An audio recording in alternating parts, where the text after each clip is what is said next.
Siamo in una spiaggia del Costa Rica, sulla costa pacifica, al sud del paese.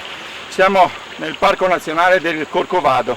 Qua dietro alle mie spalle comincia una foresta enorme e piena di piante e animali, e alcune ancora sconosciute. Come vedete sono vestito, sono entrato in acqua per l'occasione. Abbiamo incontrato alcune cose galleggianti. Sono cose vive, sono cose vegetali. Si tratta di semi galleggianti. Eccolo qua.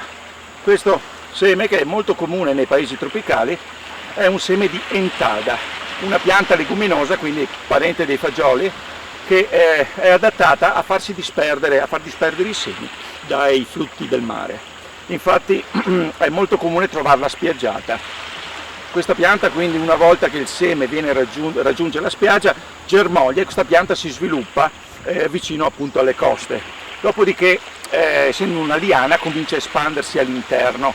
Le liane sfruttano il sostegno di altri alberi per poter raggiungere le chiome e quindi poter sfruttare la luce del sole per crescere.